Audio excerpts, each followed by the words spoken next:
Hi guys, we are wrapping up week 3 now. This is our weekly update. I don't really have much to update except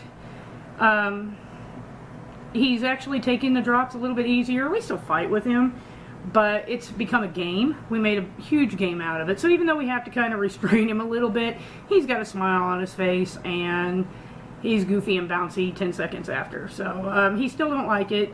The drops trigger his gag reflex. And many parents out there with autistic children, they have the problem with some foods triggering the gag reflex. So I'm not really surprised about it. But every time we give it to him, he gags. but he's okay. They do alter his mood. He actually is, we have the one that is for the emotion, and he actually responds to that very well. He's always in a good mood. I have noticed an increase in appetite. I mentioned that on the blog. He doesn't take anything new yet, but he definitely has an increase in appetite. The other day, he was just pounding food all day long, you know, so, and that's always a good thing. Okay, I just want to show you, this is Leo's sometimes list. These are things that Leo sometimes will eat. We can't count on anything, actually. I mean, can't count on nothing. But he'll eat a Salisbury steak, and just one. And it really is the only thing that he will feed himself with a fork. That's the only thing. And he'll, you know, we eat a lot of these because it's the only thing that he sits at the table and actually eats. And of course, McDonald's French fries. I am not happy about the McDonald's French fries. Again, it's like a filler, like the donuts and the cookies are. And then we got cashews. Sometimes he'll eat cashews like he did the other day, but it's few and far between. And we have tortilla chips. He sometimes will eat tortilla chips with Daddy, but for the most part, we can't count on that either. So, but these are things that he sometimes eats. And like I said, you know, he's got an increase in appetite. So, you know, hopefully more will be added to this list. We can only hope, right? None of this is the greatest. The cashews is probably the healthiest thing there. These are actually gluten-free tortilla chips. And so getting him to eat those is actually a good thing. Although they are corn chips, and corn is not good on his tummy. So, you know, it's like, you know, lesser of two evils. But, yep, okay, so there's Leo's sometimes eating list. One thing I want to point out that I've had a few, you know, comments about is the fact that his diet is the cookies and the donuts, you know, and it being junk food. Now, yeah, I know it's junk food, but I even had somebody say, you know, well, make him go hungry. Yeah. I've seen the boy go a week without taking a bite of food. Now, any parent with any heart would find that horrific, okay? For him to go a whole week without taking a bite, I was in tears. I was in constant prayer. You know, and it was at a time when he had, you know, got a cold and he was, you know, a little sickly and he just didn't feel like eating. And, you know, we all can sympathize with that. Sometimes we all don't feel like eating, you know, but to go a week. And so, you know, when he ate a donut at the end of that week, it was a national holiday for me. You know, I was in tears of joy at that point because it had been a week, you know. So anyway, I just wanted to say that, you know, making him go hungry is not an option. It's not an option. I did hear a lady give a seminar. I wish I remember her name. I'm horrible with names. But she gave a seminar and she was talking about picky eaters. And she gave some really good suggestions. Not that I benefited from them, because Leo's case, you know, there's no across the board for any kid. They're all unique, you know, so it wasn't like, you know, her recommendations, you know, did me any good, but I could see where they would other people. And one of the things that she said was that with children who are picky eaters, like the autistic children, they look at food differently. And one of the ways that they look at food is kind of like if we was to visit Thailand and was offered a giant beetle for dinner. You know, most of us here in America would look at them like they're crazy and probably wouldn't touch it. And so she made a very valid point. She said, you know, what would it take to get me to eat that beetle? You know, and she brought up 3 things, and one of them was, you know, well, maybe dipping it in something, you know. And the second thing was not knowing that it was a beetle, you know, hiding it in something.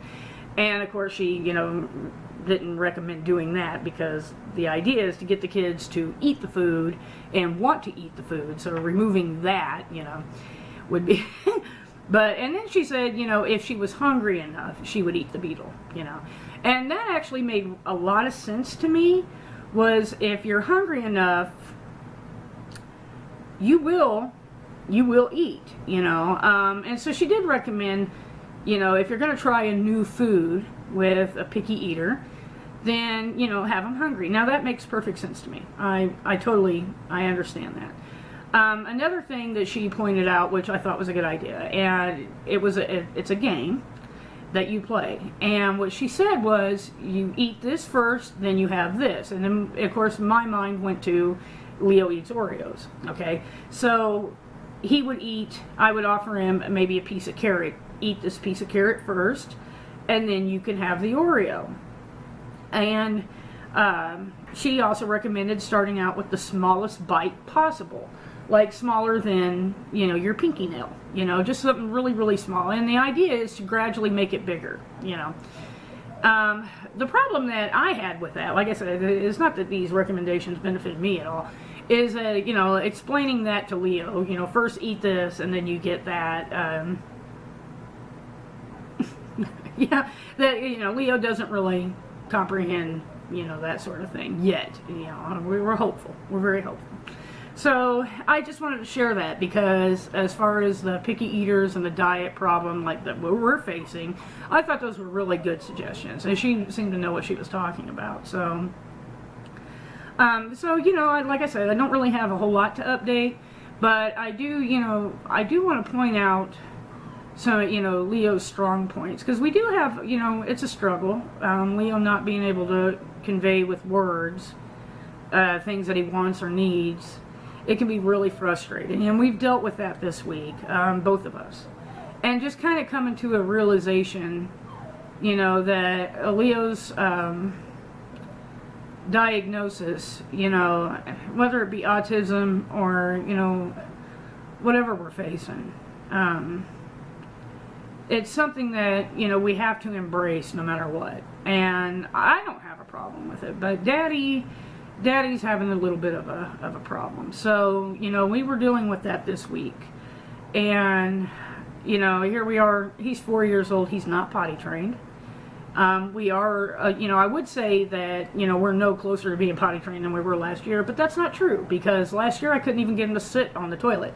He actually sits on the toilet. And he enjoys it. He likes going potty. You ask him if he's got to go potty, he'll go in there and, you know, but he won't go potty. He'll just sit there. But it's still, it's a baby step, you know. I mean, we're embracing it. You know what I'm saying? So it'll come. We're working on it. And, of course, I'll keep you updated on that factor, too. I was asked recently if Leo was nonverbal.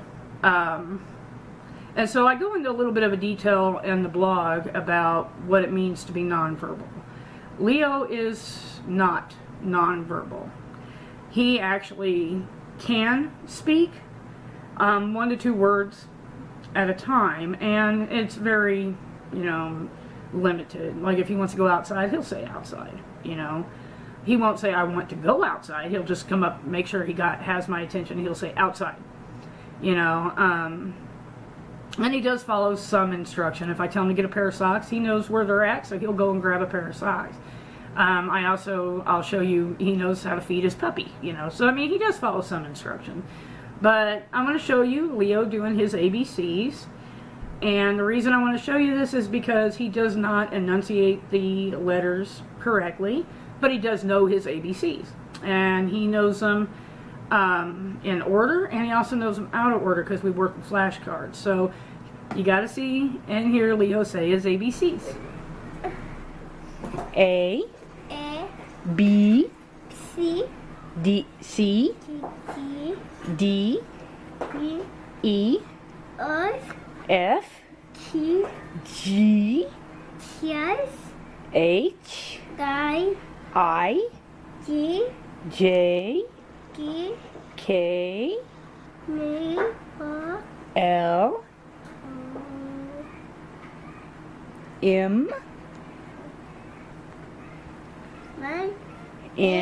N, O, B, P, Q, Q, R, R, S, S, T, T, E, U, V, V, N, W, X, X, Y, Y, C.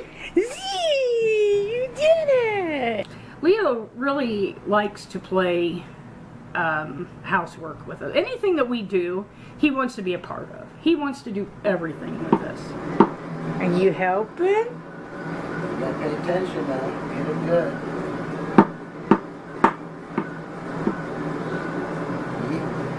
Ready? Ready? Just waiting for him to smash my finger.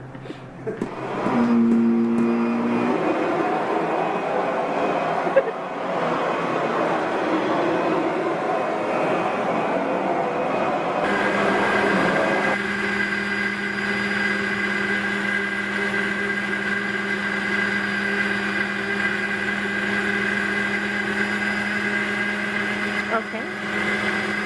Stop. One more.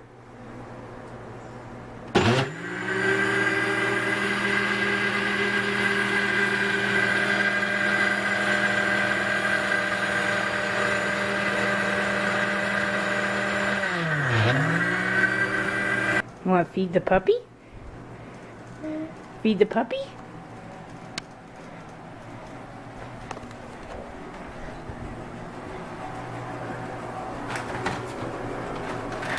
He's feeding the puppy.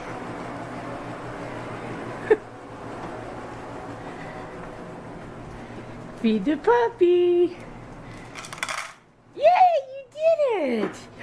You fed the puppy. Okay, so we have a new Twitter account. Please follow us on Twitter. We are at autism_New Hope. And also follow us on Google+. Subscribe to the channel. We will be back next week. We actually talked to his homeopathist on Tuesday, which is tomorrow. And so I will let you know how that goes and what new treatments are going to be sent through the mail. And I'm really excited because this last month was just getting his body ready for the treatment and kind of detoxing him. So now we are working towards, you know, actual peeling away of some of the damage done to his stomach via vaccinations or, you know, just dietary issues. And so, you know, we're, you know, really looking forward to this next month. So I will definitely keep you updated. Thank you for watching, and we'll see you next week.